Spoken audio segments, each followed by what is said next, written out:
Hello. Welcome to Sumo biology online classes. चलिए, आज का हम लोग का जो टॉपिक है रिफ्लेक्स एक्शन टॉपिक है। Reflex action and reflex arc. ठीक, तो लास्ट लेक्चर में हम लोगों ने सेंट्रल नर्वस सिस्टम को पढ़ा था, ब्रेन को पढ़ा था। तो ह्यूमन ब्रेन, उसके तीन भाग आपने देखे, fore brain, mid brain, hind brain. Last lecture में हम लोगों ने यही देखा। फोर ब्रेन में क्या क्या था? सेरिब्रम था, थैलमस, हाइपोथैलमस। मिड ब्रेन में आपको मिड ब्रेन पार्ट है between fore brain and hind brain, corpora quadrigemina मिल रहा, dorsal surface pitch arch swellings. और हाइंड ब्रेन में आपको मिल रहा है पॉन्स, मेडुला, सेरिबेलम। ये हम लोगों ने लास्ट लेक्चर में पढ़ा। ठीक है जी, डिटेल में पढ़ा। अब हम लोग पढ़ने जा रहे हैं reflex action and reflex art. तो इसमें आप लोग को जो याद रखना है, याद रही रखना है कि थैलमस का क्या काम है। मेजर कोऑर्डिनेटिंग सेंटर है, कोऑर्डिनेशन कर रहा है किसमें? सेंसरी इम्पल्सेस और मोटर इम्पल्सेस में।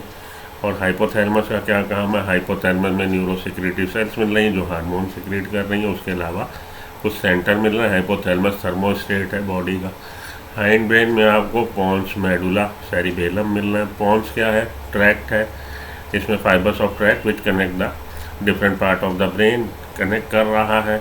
मेडुला में क्या है? मेडुला हमारा मेडुला ऑब्लोंगेटा में आपको S3B3 मैंने याद रखने का तरीका बताया था। सलाइवेशन का, स्वालोइंग का, स्नीजिंग के सेंटर है यहाँ पे, वॉमिटिंग का सेंटर है यहाँ पे। और आपके मेडुला में ब्रीदिंग रेट को कंट्रोल करने का, बीपी को कंट्रोल करने का, ब्रीदिंग रेट कंट्रोल हो रहा, बीपी कंट्रोल हो रहा, कार्डियोवैस्कुलर रिफ्लेक्सेस के सेंटर हैं। तो ये आपके मेडुला के बारे में जानकारी हो गई। ठीक है जी। सेरिबेलम हमारे जो वॉलेंट्री एक्शंस है, मस्कुलर एक्शंस, उनको कंट्रोल करता है सेरिबेलम। तो ये लास्ट लेक्चर में हम लोगों ने पढ़ लिया था। ठीक है जी। Cerebellum cerebellum has convoluted surface है जिससे ये अच्छी तरह से ज़्यादा न्यूरॉन्स को एडजस्ट कर लेगा। Three major regions make up the brain stem. Brain stem बनाने में कौन कौन से पार्ट पार्टिसिपेट कर रहे हैं? मिड ब्रेन, पॉन्स और मेडुला। ब्रेन स्टेम का काम क्या है? ब्रेन स्टेम कनेक्ट कर रहा है ब्रेन को स्पाइनल कॉर्ड में, perform the connection between brain and spinal cord. ठीक, ये लास्ट लेक्चर में हम लोगों ने पढ़ लिया था। अब हम लोग चलते हैं रिफ्लेक्स एक्शन और रिफ्लेक्स आर्क की तरफ। चलिए, you must have experience a sudden withdrawal of body parts which come in contact with objects that are extremely hot, cold, pointed और animals that are scary और poisonous। आपने देखा होगा कि अचानक से जब आपका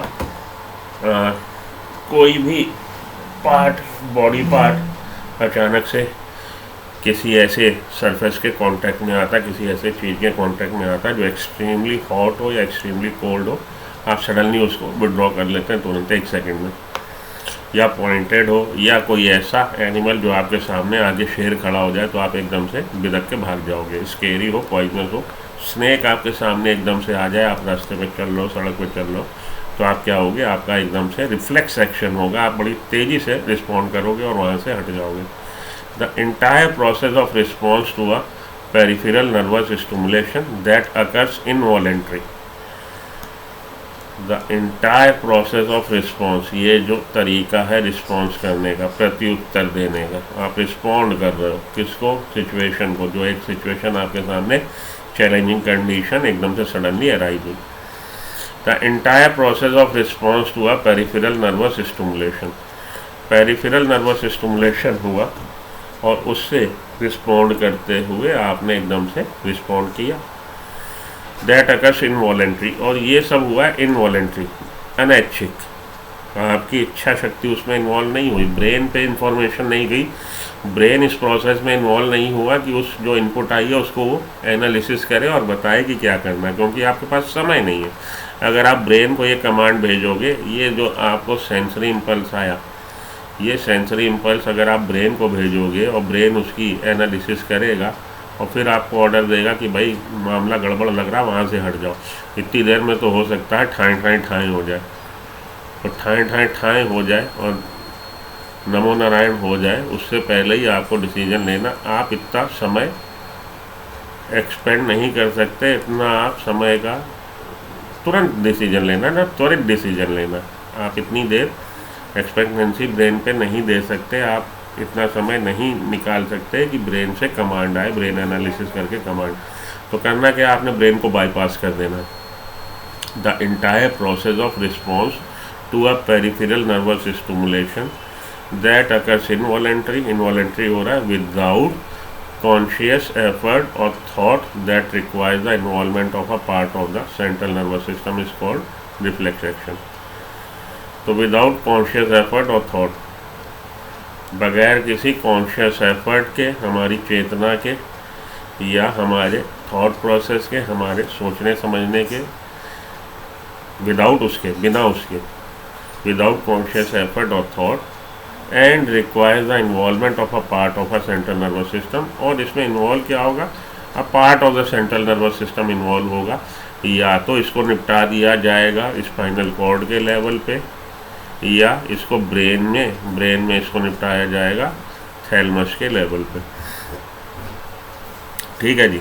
तो ब्रेन प्रॉपर इन्वॉल्व नहीं हो रहा, इसको हम लोगों ने विदाउट इन्वॉल्वमेंट ऑफ ब्रेन, या तो हमने इसको निपटा दिया है involvement of a part of the central nervous system, central nervous system का part that is the spinal cord, और हमने ब्रेन के लेवल पे या तो थैलमस की कोऑर्डिनेशन से इसको निपटा दिया। It is called reflex action. तो रिफ्लेक्स एक्शन क्या है, फिर से एक बार हम लोग इसको पढ़ते हैं। The entire process of response to a peripheral nervous stimulation that occurs involuntary, जो अपने आप हुआ है, अनैच्छिक हुआ, इनवॉलेंट्री हुआ है, वॉलेंट्री नहीं है, हमारी सोच समझ के प्रोसेस के इन्वॉल्वमेंट के बगैर, that occurs involuntary without conscious effort और थॉट, बगैर किसी कॉन्शियस एफर्ट के और थॉट के, and requires the involvement of a part of the central nervous system. और इसमें क्या है, requires the involvement of a part of central nervous system, requires the involvement of a part of the central nervous system, it requires the involvement of a part of central nervous system। Involvement किसकी हुई है, central nervous system के part की। Requires the involvement of a part, एक part central nervous system का, जिसको कि हम लोग बोल रहे हैं रिफ्लेक्स एक्शन। ये रिफ्लेक्स एक्शन हुआ और सारी चीज़ें मैनेज हो गई। The reflex pathway comprises at least one afferent neuron. और ये रिफ्लेक्स पाथवे किसका बना है, reflex pathway comprises at least one afferent neuron and one efferent neuron appropriately arranged in a series। The reflex pathway comprises, ये reflex pathway बना है at least one afferent neuron and one efferent neuron। The reflex pathway, ये reflex pathway किसका बना है, at least कम से कम हमें चाहिए एक एफरेंट न्यूरॉन, एफरेंट जो जानकारी लाता है ब्रेन की तरफ, इफरेंट जो कमांड ले जाता है इफेक्टर ऑर्गन की तरफ, मसल की तरफ। तो एफरेंट कमांड इसको जानकारी ला रहा है, सेंसरी इंपल्स ला रहा है from receptor towards the brain, वो होगा एफरेंट न्यूरॉन। और इफरेंट न्यूरॉन है जो ब्रेन से कमांड ले जा रहा है, ऑर्डर लेके जा रहा है, किसके लिए, इफेक्टर ऑर्गन के लिए या मसल के लिए, कि भाई ये करो, तुमने ये करना है। ठीक है जी। तो एफरेंट न्यूरॉन और इफरेंट न्यूरॉन से बना हो सकता है। The reflex pathway comprises, reflex pathway किसका बना है, at least one afferent neuron and one efferent neuron. Okay. Appropriately arrange in a series, जो कि एक सीरीज में कायदे से अरेंज है। The afferent neuron receive signals from a sensory organ, afferent neuron ने सिग्नल रिसीव किया from a sensory organ and transmits the impulse via dorsal nerve root into the central nervous system. तो afferent neuron ने क्या किया है, signal receive किया from a sensory organ, sensory organ कोई receptor है, उसने दे दिया इम्पल्स किसको, एफरेंट न्यूरॉन को, और ये लेके आया, transmit the impulse via dorsal nerve root, dorsal nerve root से इम्पल्स लेके आ गया किस में, डोर्सल नर्व रूट से इम्पल्स लेके आ गया है हमारे स्पाइनल कॉर्ड के लेवल तक, and transmit the impulse via dorsal nerve root into the CNS at the level of spinal cord. The efferent neuron, अब इफरेंट न्यूरॉन इसका एक्सॉन यहाँ पे ख़त्म हो गया। ये थी हमारा साइटोन सेल बॉडी, ये एक्सॉन यहाँ पे ख़त्म। अब यहाँ पे साइटोन सेल बॉडी किसकी, इफरेंट न्यूरॉन की। अब इफरेंट न्यूरॉन क्या कर रहा है, from a sensory organ transmit the impulse via a dorsal nerve root into the CNS में आ गया at the level of spinal cord. The efferent neuron then carry signal from CNS. Efferent neuron तब signals लेके गया और यहाँ पे जो मसल मांसपेशी थी वहाँ जाके इसका न्यूरोमस्कुलर जंक्शन बना, एक्सॉन की एंडिंग हुई। To the effector the stimulus and response thus form a reflex arc. तो ये स्टिमुलस जो कि लेके आया कौन, एफरेंट न्यूरॉन, और ये आपका रिस्पॉन्स जो लेके जा रहा कौन, इफरेंट न्यूरॉन, यही बना रहा arc. Thus forms a reflex arc as shown below in the knee jerk reflex. देख लेते हैं अभी। You should carefully study figure 21.5 to understand the mechanism. तो चलिए फिगर देख लें पहले, फिर आगे बात करें। अब देखिए ये है रिसेप्टर और ये है एफरेंट न्यूरॉन। एफरेंट न्यूरॉन की यहाँ पे हो गया साइटोन सेल बॉडी, ये उसका एक्सॉन। ये है आपका dorsal root ganglia. Dorsal root ganglia से ये एंटर हुआ, तो ये आपकी बेसिकली बैक है और ये आपका बेली एरिया है, टमी है, फ्रंट है, ये बैक है। तो डोर्सल रूट गैंग्लियन से एंटर हुआ स्पाइनल कॉर्ड के लेवल पे। अब यहाँ से इफरेंट न्यूरॉन लेके जा रहा है किसको, कमांड को, किसकी तरफ, इफेक्टर ऑर्गन की तरफ। ठीक है, तो एफरेंट न्यूरॉन स्टिमुलस लेके आ रहा है और इफरेंट न्यूरॉन कमांड लेके जा रहा है। ये एफरेंट न्यूरॉन जो स्टिमुलस ला रहा है और एफरेंट न्यूरॉन जो कि कमांड लेके जा रहा है, ये बना रहे हैं रिफ्लेक्स आर्क। यही है रिफ्लेक्स आर्क नी जर्क रिफ्लेक्स में। तो ये आपका स्पाइनल कॉर्ड हो गया। स्पाइनल कॉर्ड में बाहर की तरफ वाइट मैटर होता है, अंदर की तरफ ग्रे मैटर होता है। ये बात मैंने आपको पिछले लेक्चर में बताई। तो बाहर की तरफ वाइट मैटर, अंदर की तरफ grey matter.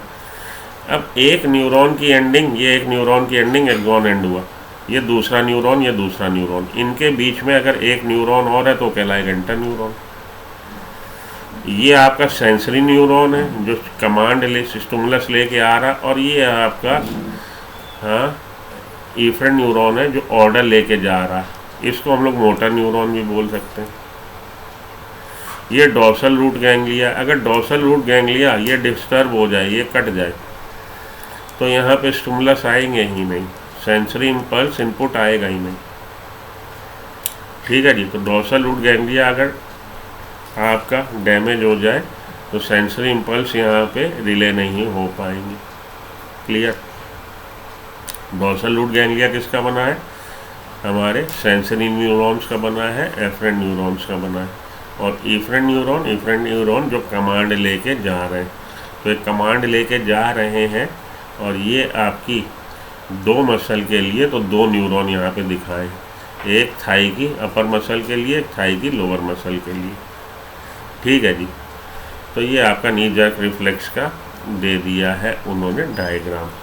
The stimulus and response thus form a reflex arc. Stimulus और रिस्पॉन्स इस तरह से एक रिफ्लेक्स आर्क बनाते हैं as shown below in knee jerk reflex. और ये आपका डायग्राम जिसने उसने नी जर्क रिफ्लेक्स को एक्सप्लेन किया है। Sensory reception and processing. अब हम लोग आ रहे हैं सेंसरी रिसेप्शन एंड प्रोसेसिंग पे। तो उससे पहले सेंसरी रिसेप्शन एंड प्रोसेसिंग को हम लोग पढ़े। हम लोग ये नी रिफ्लेक्स वाले को हम लोग थोड़ा सा और पढ़ते हैं, जो उसके बारे में इतनी यहाँ पे डिटेल जानकारी नहीं है। और जो लास्ट लेक्चर हुआ था उससे रिलेटेड भी कुछ क्वेश्चन यहाँ पे हैं, वो भी देख लेते हैं। Corpus callosum occurs in the brain of, किसके ब्रेन में मिलता है, तो कॉर्पस कैलोसम आपको मिल रहा है प्लासेंटल मैमल्स से। मैमल्स को आप लोग बांट सकते हैं अलग अलग ग्रुप में। तो इसमें प्लासेंटल मैमल्स, वो मैमल्स जिसमें प्लासेंटा फॉर्मेशन होता है, उन मैमल्स में आपको मिलेगा। तो एलिफेंट इसका आंसर हो जाएगा। कह रहा जी out of the following feature which are specific to mammals only, जो केवल मैमल्स का कैरेक्टरिस्टिक फीचर। और corpus callosum hair, pinna, high homeothermy, तो इसका आंसर आपका हो जाएगा हेयर। कॉर्पस कैलोसम आपको केवल प्लासेंटल मैमल्स को आप बांट दीजिए ना, आपके पाउच मैमल भी हैं, प्रोटोथीरिया भी हैं, एग लेइंग मैमल्स भी हैं, और आपके पाउच मैमल्स भी हैं, और आपके प्लासेंटल मैमल्स भी हैं। तो ये आपके कॉर्पस कैलोसम आपको केवल किस में मिलेगा? प्लासेंटल मैमल्स में। तो मैमल्स हम लोग टर्म यूज़ नहीं कर सकते, प्लासेंटल मैमल्स टर्म्स यूज़ करना चाहिए। हाँ, कैरेक्टरिस्टिक फीचर मैमल्स के लिए तीनों ही ग्रुप में, प्रोटोथीरिया, मेटाथीरिया, यूथीरिया, तीनों में ही आपको मिलेंगे हेयर्स। तो हेयर्स को आप टिक कर लीजिए, हेयर्स आंसर हो जाएगा।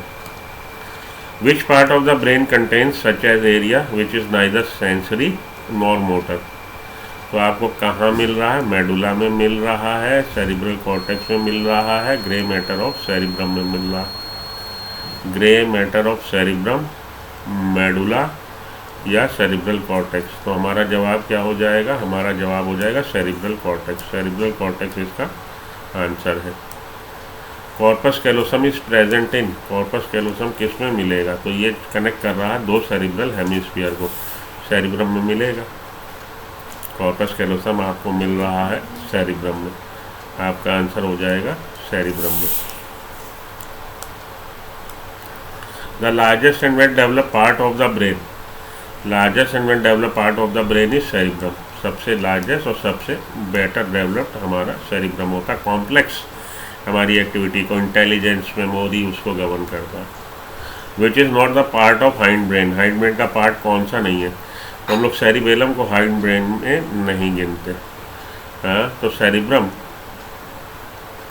हमारा हाइंड ब्रेन का पार्ट नहीं है। The hind brain rhombencephalon, ये बना हुआ है आपका मेडुला पॉन्स सेरिबेलम से, includes the medulla pons cerebellum. तो इसमें कौन नहीं आ रहा? सेरिब्रम नहीं आ रहा।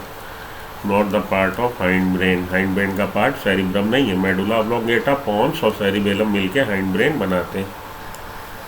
तो सेरिब्रम इसका आंसर हो जाएगा। मेरे मुंह से शायद अभी शुरू में सेरिबेलम निकल गया था, सेरिब्रम है इसका आंसर। ये सेरिब्रम हाइंड ब्रेन का पार्ट नहीं है। Outer most layer of the brain is, outer most layer brain की कौन सी? सबसे दूर ड्यूरा मैटर। इसको याद रखने का तरीका मैंने आपको बताया। स्पाइनल कॉर्ड ओरिजिनेट किससे हो रही है? मेडुला से। मेडुला का एक्सटेंशन है स्पाइनल कॉर्ड, 42 से 45 सेंटीमीटर लंबी है, पिछले वाले लेक्चर में आपको बताया है। और सेकंड नंबर वर्टिब्रा पे आके ये टर्मिनेट होती, खत्म होती है। The site of intelligence thinking in human brain, cerebrum है। साइट ऑफ इंटेलिजेंस हमारी बुद्धिमत्ता, हमारी थिंकिंग, रीजनिंग, जो आप रीज़न लगाते हो कि ये मेरा दोस्त है, ये मेरा दुश्मन है, वो रीजनिंग वगैरह कहाँ पे? आपके सेरिब्रम पे। थर्मोस्टेट ऑफ मेमेलियन ब्रेन, बहुत आ चुका है ये क्वेश्चन। थर्मोस्टेट जो कि टेम्परेचर को मेंटेन रखे, उसका किसका काम है? हाइपोथैलेमस का। तो hypothalamus is the thermostat of the human brain. Name of the nervous band connecting cerebral hemisphere in mammal, कौन सा है? कॉर्पस कैलोसम वो बैंड है जो कनेक्ट कर रहा है।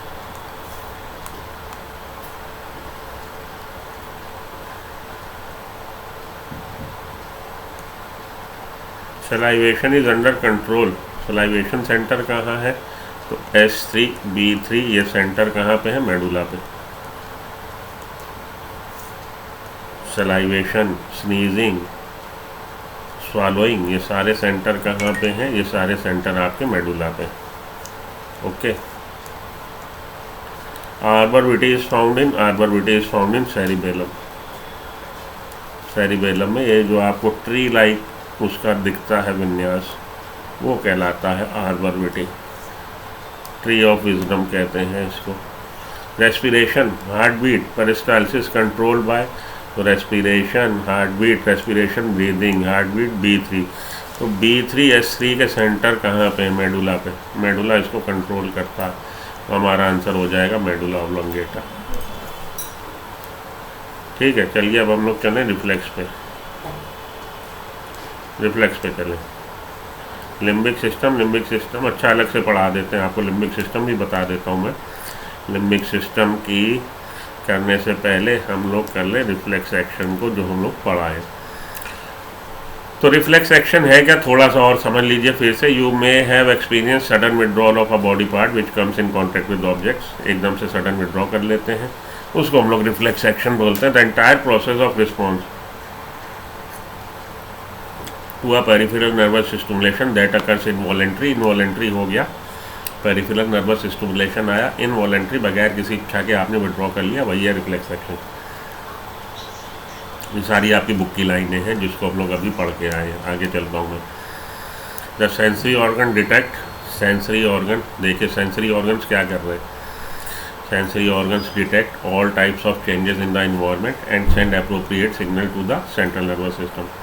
आपके बॉडी में ऑर्गन्स पे सेंसरी रिसेप्टर्स हैं, ऑर्गन्स हैं जो चेक कर रहे हैं कि एकदम से sudden temperature change, pressure change या कोई भी चेंज जो हुआ उसको सेंस करके इम्पल्स भेज रहे हैं कहाँ पे, सीएनएस पे, where all the inputs are process and analyse, जहाँ पे जितनी भी इनपुट है उसके एनालिसिस कर ली गई, प्रोसेसिंग कर ली गई।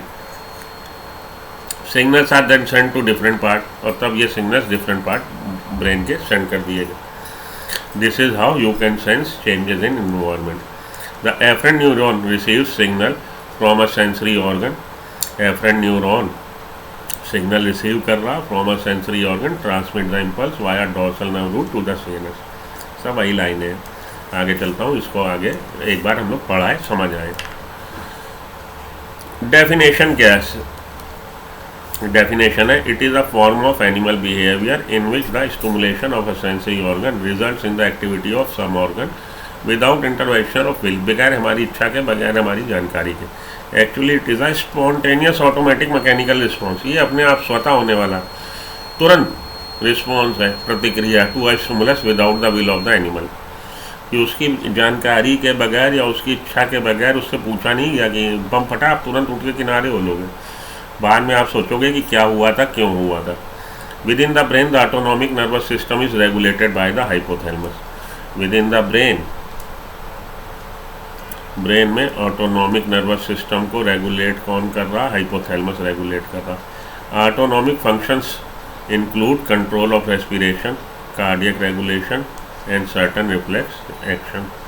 तो ब्रेन में ऑटोनॉमिक नर्वस सिस्टम को रेगुलेट करने का सेंटर क्या है? हाइपोथैलेमस है।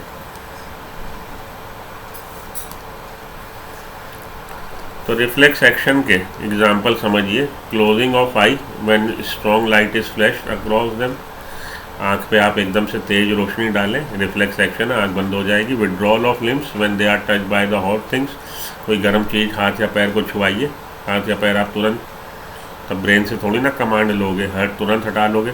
Watering of mouth on seeing favourite food, कोई अच्छा भोजन, डोमिनोज का पिज़्ज़ा सामने आया, आपके मुंह में पानी आ गया। Typing, riding a bicycle, knitting, तो टाइप करना आप हैबिचुअल हो जाते हैं, बाद में वो, शुरू में तो वॉलेंट्री एक्शन है, बाद में वो इनवॉलेंट्री एक्शन हो जाता है, आप करते चले जाते हो। राइडिंग अ बाइसिकल शुरू में जब आप सीखते हो तब ज़रूर हो, वॉलेंट्री कॉन्शियस एफर्ट है, बाद में वो रिफ्लेक्स एक्शन एक तरह से उस हिसाब से प्रोसेसिंग हो गई। नीटिंग, स्वेटर बुनना। रिफ्लेक्स एक्शन दो तरह के हैं, जब ब्रेन इन्वॉल्व होता है तो कहलाएगा क्रेनियल रिफ्लेक्स, और जब स्पाइनल कॉर्ड रिफ्लेक्स होता है तब कहलाएगा स्पाइनल रिफ्लेक्स। तो cerebral reflex controlled by brain, brain के इन्वॉल्वमेंट में सेरिब्रल रिफ्लेक्स एक्शन, और स्पाइनल कॉर्ड के प्रयोग साथ में आने से spinal reflex action.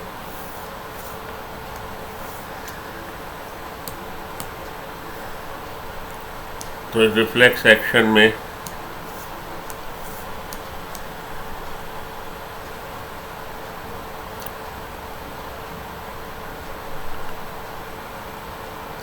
Reflex action के इम्पोर्टेंस छोड़ो यार, ये सब कहाँ तुम फंसोगे। देखिए नी जर्क पे आइए। Knee jerk is the example of simplest type of reflex. When knee is tap, knee पे आपने टैप किया, that nerve that receives this impulse send the impulse to the spinal cord where it is related to a motor nerve। तो ये impulse via dorsal nerve root ganglion आ गया spinal cord के level पे, where it is related to motor nerve, जहाँ पे इसका relay हो गया मोटर नर्व पे। This causes the quadriceps muscles at the front of the thigh, ये quadriceps muscles है। तो quadriceps muscles को संदेश आया कि भाई कॉन्ट्रैक्ट करो और वहाँ से हटो। At the front of the thigh to contract and jerk the leg up, और आगे की तरफ ऐसे लेग को जर्क मिलेगा। तो क्वाड्रिसेप्स मसल के कॉन्ट्रैक्शन से ये आगे की तरफ चली जाती है आपकी नी jerk reflex. Knee jerk reflex is any kind of reaction that is done automatically हुआ विदाउट थॉट, बगैर किसी थॉट के, and is one of the fastest and most primitive, सबसे फास्ट और सबसे प्रिमिटिव है ये jerk reflex action. It is usually only 2 nerves, केवल 2 नर्व सेल्स इन्वॉल्व है। Does not use the brain का इस्तेमाल नहीं कर रहा। Contraction of quadriceps is mediated by monosynaptic reflex.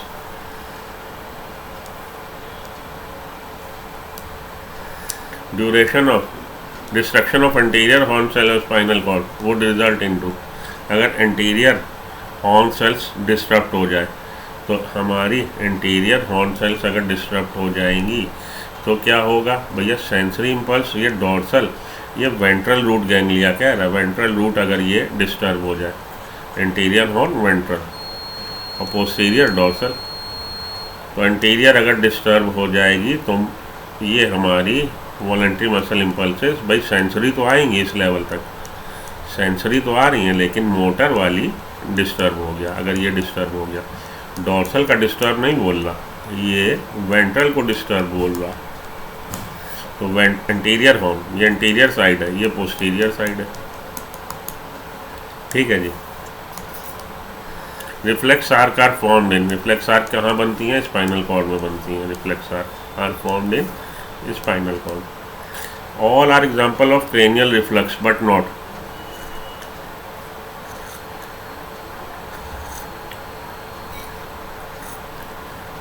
यहाँ जितने भी एग्जाम्पल हैं क्रेनियल रिफ्लेक्स के एग्जाम्पल हैं। सलाइवेशन क्रेनियल रिफ्लेक्स का है, ब्लशिंग एकदम से आप हो गए लाल गुलाबी पीले नीले हरे, ब्लश कर गए, स्नीजिंग सारे क्रेनियल रिफ्लेक्स के एग्जाम्पल है। स्क्रैचिंग रिफ्लेक्स एक्शन नहीं है। द सीक्वेंस ऑफ रिफ्लेक्स क्या होगी, रिसेप्टर से सेंसरी, तो सीक्वेंस क्या है, रिसेप्टर ने स्टिमुलस रिसीव किया, दे दिया सेंसरी लेके आया, स्पाइनल कॉर्ड में एंटर हुआ via dorsal root ganglia, dorsal root से मोटर न्यूरॉन को दे दिया, मोटर न्यूरॉन से इफेक्टर पे गया, इफेक्टर मसल ने रिस्पॉन्ड कर दिया। तो यही आपका पहले वाला ही आपका है। The reflex arc which is made up of 2 neuron की मोनोसाइनेप्टिक रिफ्लेक्स बोलते हैं। तो एक न्यूरॉन की एंडिंग यहाँ पे न्यूरॉन की साइटॉन और एक्सॉन आके एंड हुआ, और यहाँ पे दूसरे न्यूरॉन की शुरुआत, और ये जाके एंड हुआ इसका न्यूरोमस्कुलर जंक्शन पे, इफेक्टर ऑर्गन है यहाँ पे। तो इसको हम लोग बोलेंगे मोनोसाइनेप्टिक। एक साइनेप्स क्या है, एक न्यूरॉन की एंडिंग दूसरे न्यूरॉन की शुरुआत, मोनोसाइनेप्टिक रिफ्लेक्स है ये। Which of the following statements are true, देख लेते हैं। Sudden action in response to something in the environment is called reflex action, ठीक बात है। Sensory neuron carry impulses from the spinal cord to muscle, wrong है, वो motor neuron होते हैं। Motor neuron carry signals from receptor to spinal cord, ये भी wrong है। The path through which signals are transmitted from a receptor to a muscle, और gland is called reflex arc, ये ठीक है। तो 1 और 4 है कहीं, ये आंसर हो जाएगा हमारा 1 और 4 सी।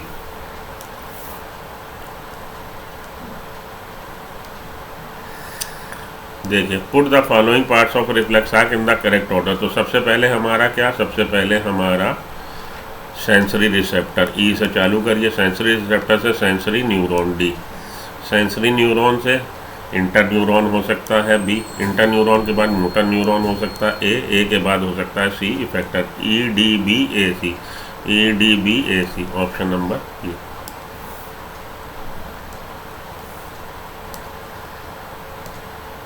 सेंसरी रिसेप्शन एंड प्रोसेसिंग, तो यहाँ पे आके वाणी को विराम दीजिए, चलिए उधर चलिए, हो गया यहाँ का खेल।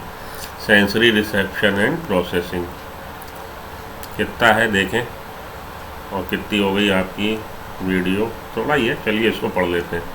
सेंसरी रिसेप्शन एंड प्रोसेसिंग पढ़ते हैं और ख़त्म करते हैं। Have you ever thought how do you feel the climatic change in the environment? कभी आपने सोचा ये जो ऋतु परिवर्तन हो रहा है, सर्दी से गर्मी, गर्मी से सर्दी, उसको आप कैसे परसीव करते हैं, कैसे आपको उस चीज़ की जानकारी मिलती है? How do you see an object and its colour? कैसे आप ऑब्जेक्ट देखते हैं, उसके कलर को महसूस करते हैं? How do you here a sound? कैसे आप सुन पाते हैं किसी की प्यारी प्यारी भाषा को, प्यारी प्यारी आवाज़ को? The sensory organs detect all type of changes in the environment and send appropriate signal to the CNS। उसके लिए सेंसरी ऑर्गन्स हैं, वो डिटेक्ट कर सकते हैं हमारे चारों तरफ हो रहे वातावरण में चेंजेस को और अप्रोप्रिएट सिग्नल भेज सकते हैं CNS को। Where all the inputs are processed and analyse, तो वहाँ पे जितनी भी जानकारी आ रही है उन सारी जानकारियों का प्रोसेसिंग हो रहा है, एनालिसिस हो रहा है। Signals are then send to different parts centre of the body. तब सिग्नल्स को, ये जो सिग्नल्स आए उनको एनालिसिस करके जो जानकारी आई, कमांड भेजी जाएगी डिफरेंट पार्ट्स और centre of the brain. This is how you can sense changes in the environment, और हम लोग वातावरण में हो रहे चेंजेस को महसूस कर पाएंगे, उसकी एनालिसिस कर पाएंगे। सेंस ऑर्गन क्या है? We smell things by our nose, हम लोग स्मेल कर सकते हैं, सूंघ सकते हैं, सूंघने की घ्राण शक्ति जिसको बोलते हैं कहाँ है? हमारे नोज में। टेस्ट बाय टंग, टेस्ट महसूस कर सकते हैं टंग से, जीभ से। ईयर बाय ईयर, कान की सहायता से हम लोग सुन सकते हैं। सी ऑब्जेक्ट्स बाय आई, और आई की सहायता से हम लोग ऑब्जेक्ट्स देख सकते हैं। The nose contains mucus coating receptor, nose में क्या है? म्यूकस कोटेड रिसेप्टर्स हैं। नोज में म्यूकस से लबरेज रिसेप्टर हैं which are specialise for receiving the sense of smell, जो सूंघने की शक्ति के लिए रिसेप्टर्स हैं। And are called olfactory receptors, और इन रिसेप्टर्स को हम लोग ऑल्फैक्टरी रिसेप्टर्स बोलते हैं, वो रिसेप्टर्स जिनमें सूंघने की शक्ति है। These are made up of olfactory epithelium that consist of 3 kind of cell. तो ऑल्फैक्टरी रिसेप्टर्स किसके बने हैं? ऑल्फैक्टरी एपिथेलियम के बने हैं। ऑल्फैक्टरी रिसेप्टर्स जिनमें सूंघने की शक्ति है वो किसके बने हैं? ऑल्फैक्टरी एपिथेलियम के बने हैं, जिसमें 3 तरह की सेल्स हैं। The neurons of the olfactory epithelium extend from the outside environment directly into the pair of broad bean side organ called olfactory bulb। ठीक है, आ रहा समझ में? तो समझिए नोज में क्या है? नोज में म्यूकस कोटेड रिसेप्टर्स हैं जिनमें सूंघने की शक्ति है, उनको हम लोग बोल रहे हैं ऑल्फैक्टरी रिसेप्टर्स। ही ऑल्फैक्टरी रिसेप्टर्स किसके बने? ऑल्फैक्टरी एपिथेलियम के। ऑल्फैक्टरी एपिथेलियम में 3 तरह की सेल्स है। The neurons of the olfactory epithelium, तो भैया अगर वो ऑल्फैक्टरी एपिथेलियम उनमें सूंघने की शक्ति है, इसका मतलब है वो कैसे हैं? सेंसरी सेल्स हैं, न्यूरॉन्स हैं। The neurons of the olfactory epithelium extend from the outside environment directly into the